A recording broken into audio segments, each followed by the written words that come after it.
Hey, right. So something happened to my other recording, and it kind of corrupted. And it died. So basically, I was covering a bunch of stuff. Like Japan going through Asia and all that stuff, and somewhere along the lines, so I'm gonna recap, right? So Japan took over Papua New Guinea. Um, Japan pushed more into East Asia. Saudi Arabia joined the Axis and took over a bunch of stuff here. And the African front got a whole lot chaotic. They started pushing in southwards, and Germany is beginning to work on better naval technology. And I was gonna start Barbarossa, but my file, the freaking recording died, so I had to restart. So now it just looks like we're like, yeah.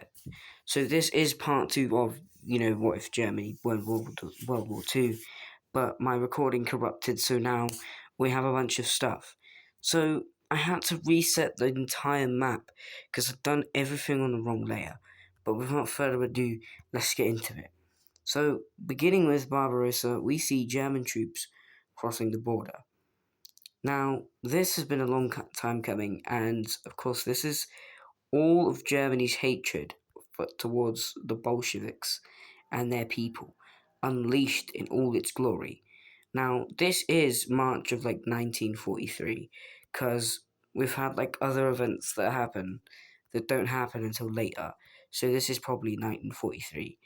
So the Germans push east and they have a good time.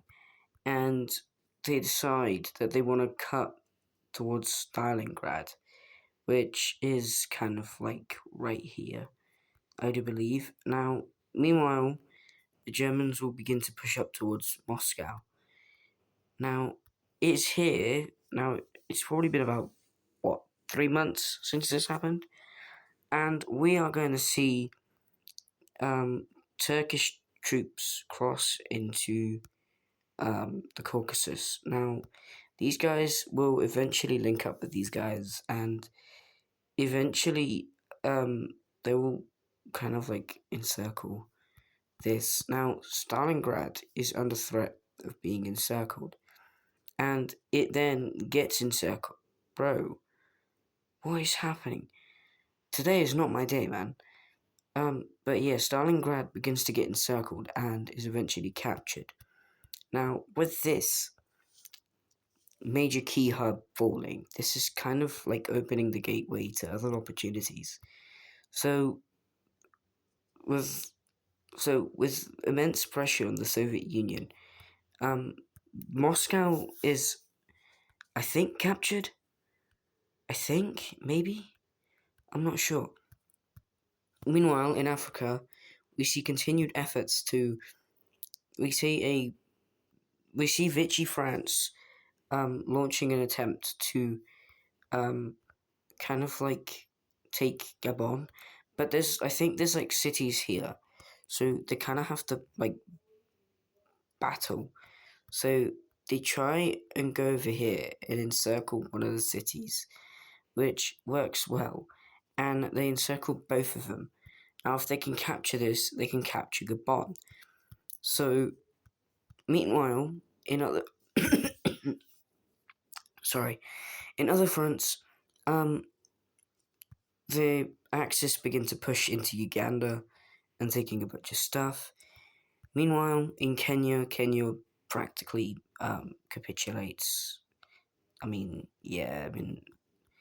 It's immense pressure, and it seems like everything is going well.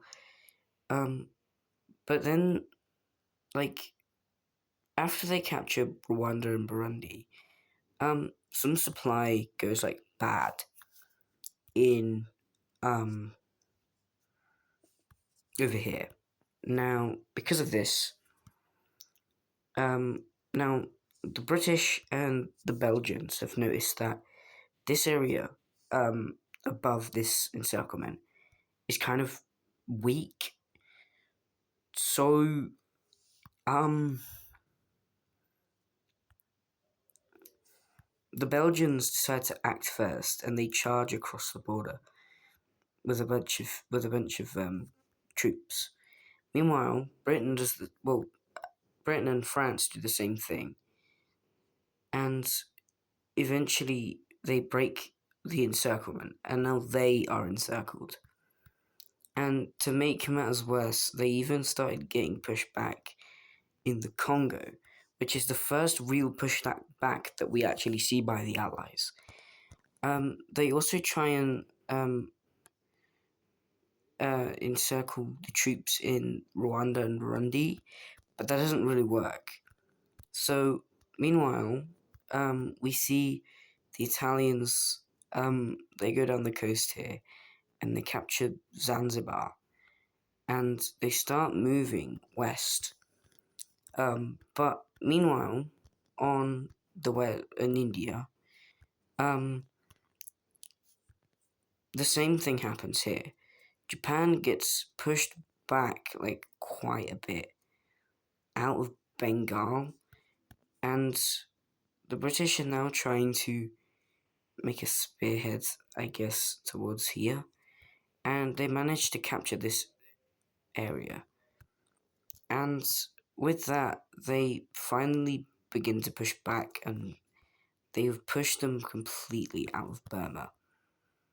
Now, because of this, Japan now has some extreme worrying to do, because if Britain plays their cards right, they can launch a two-pronged offensive from Australia and Burma.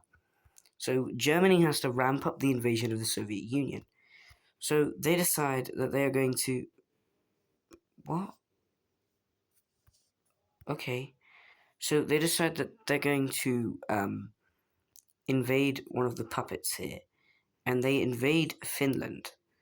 Now, oh my god, why is the border falling? Um,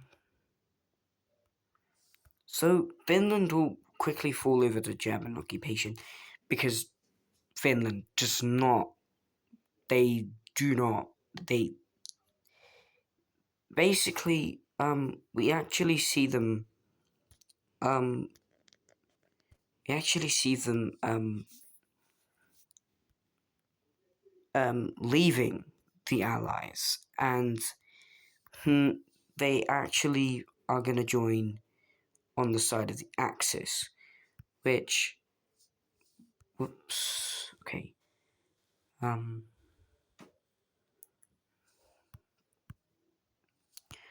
oh my days, bro, the same thing is happening again. It's not recognized it. For fuck's sake.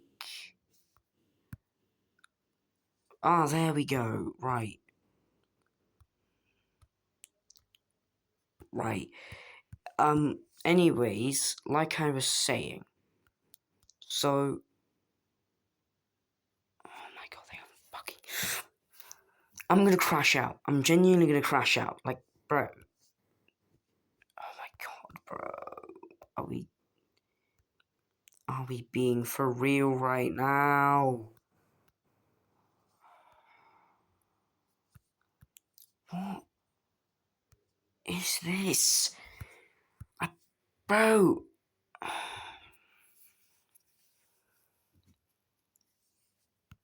my days, bro. Why? Why? Hang on a second. I'm gonna try and fix this. Okay, I'm back. I wasn't able to fix it. So we're gonna have to have German troops, invade Finland. So, with German troops now in...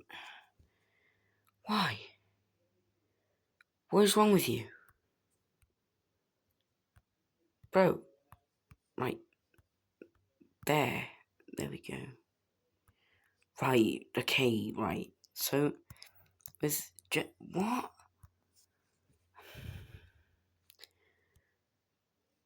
Bro. What? Oh my days, man. This sucks. Huge ass.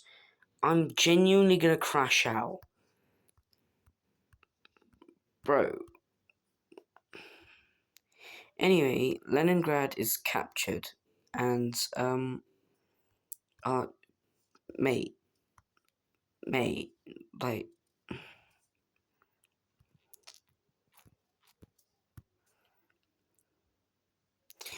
I'm genuinely just gonna do this to avoid drawing over the border, like TSPMO.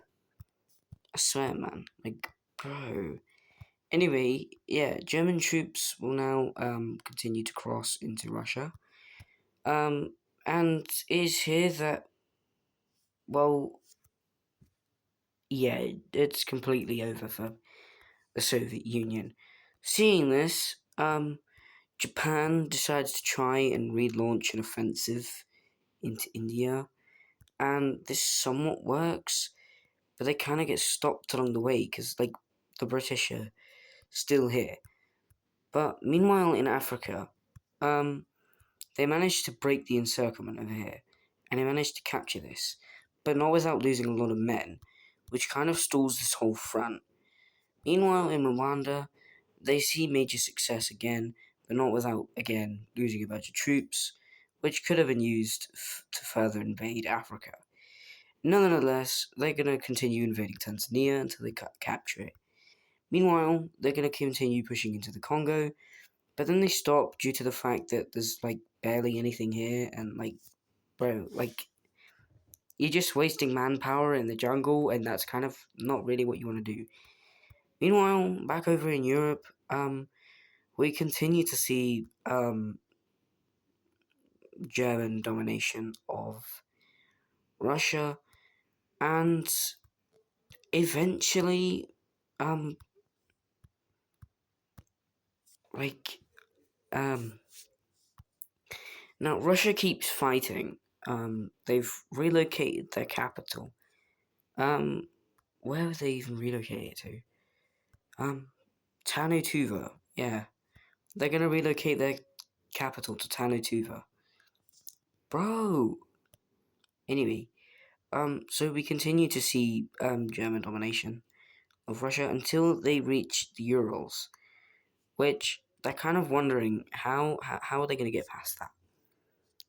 Well, I mean, there is one way, and that is by, um, I guess, persuading Iran to join the Axis.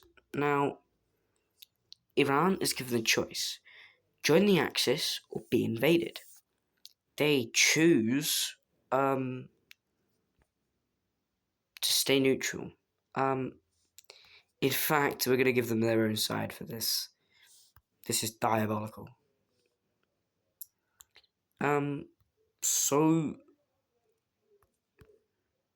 Iran decides to fight back because they know that the Germans are not going to get very far because there's mountains. Now, here's where they are. Um, I mean, they are right, but the thing is so German troops will enter, and of course they will get stopped. But Britain, seeing this, um, is like, Soviet Union, we need to stop this. So, um, the British and the Soviets will begin to also invade Iran to kind of counteract um, German dominance in the region. Now, eventually, um, the battle um, reaches the battle for Iran reaches new heights, which thus results in the Battle of Tehran. Now, both sides are, closing in on the city, and it gets to a point where, like, they're so close, I can't even show it on the map because it's that, like, close.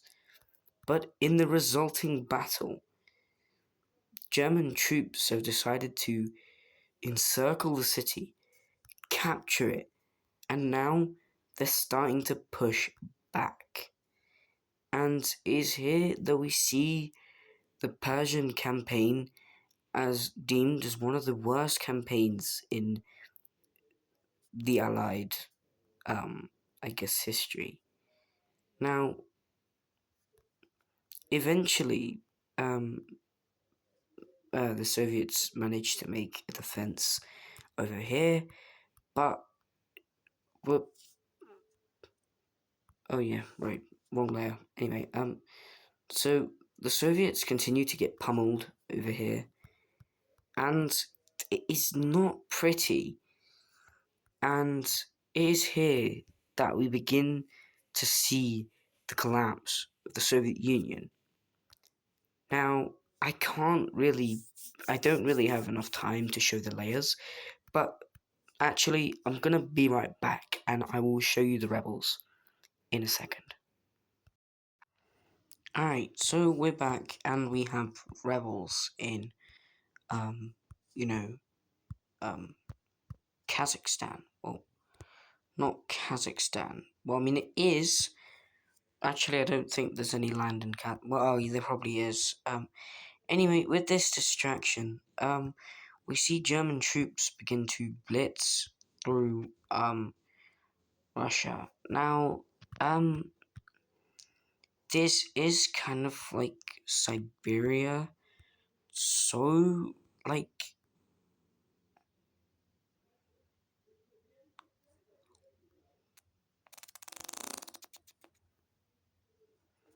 so, um, like, eventually we get to a point where, um, well, I'm just gonna.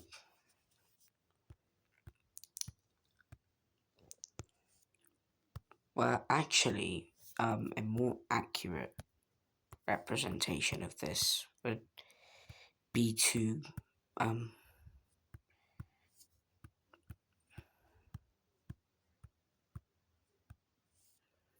um, yeah, so Russia kind of collapses, and this, um,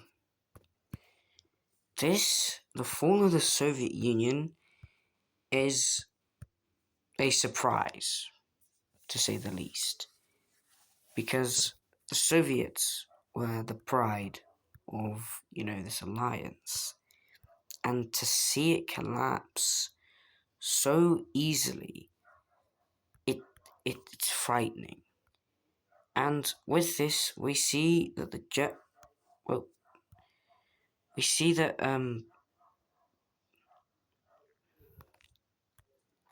oh, right, I see. Um, let's get rid of that. Um, so we see that the Germans capitulate the rebels. Now,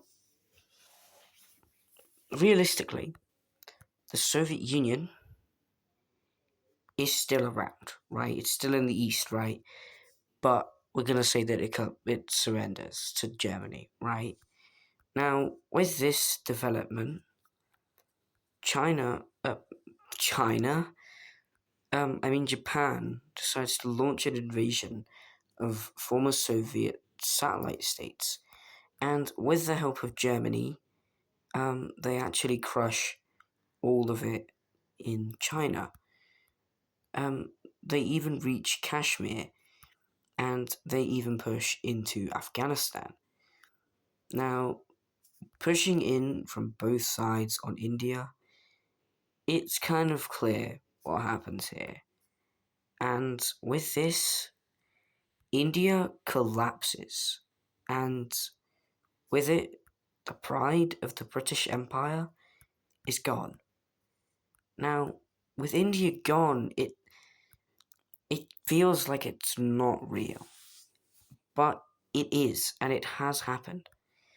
Anyway, in Papua New Guinea, Japanese troops have been building up for a long time, or any reserves that weren't sent to fight over here were being relocated here. And while that is still going on, we're going to see a much more important event: the collapse of colonial Africa. As German, like all the troops from the Axis in Africa begin to reach the doorsteps of southern Africa, the British make one final call to their allies in to their to a major ally in Europe, and that ally is none other than Portugal, who will decide to um, join the side of the Allied powers, and this is a huge development because this means that the Axis now have to fight more and more colonial troops. This is bad news. Bad news for the of course, the people in Africa, as they are subjected to more fighting. And yes, these colonies are overrun because they're small. The other colonies are going to take a lot much harder time to defeat. And however, we do see them pushing into Angola, but that's really about it because with this surprise, the British and everyone else decide to make a desperate pushback. They slam through the Congo with practically almost everything that they have, and they, in a desperate attempt, and they've done it. They've encircled a lot of troops over here, down here in Africa. Now, with that crushing blow to the Axis begin to get pushed back in Tanzania. Now, because Germany has freed up a bunch of troops on the Eastern Front, they're like, dude, seriously, what the hell? And they begin transporting troops to Africa. But it is no use as they won't get here, they can't teleport here instantly. And they continue to get pushed all the way back. And it even goes as far as the border of Ethiopia, of Italian Ethiopia. Now, meanwhile, elsewhere, as I was saying, Japanese troops have been staged here for quite some time. Now, because of the recent addition of Timor, they can now land in three separate spots.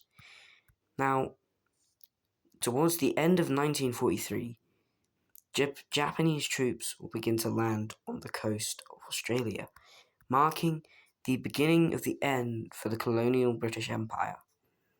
They quickly steamroll towards this point, and they quickly link up with their other fronts, and they also land over here, which they also link up with.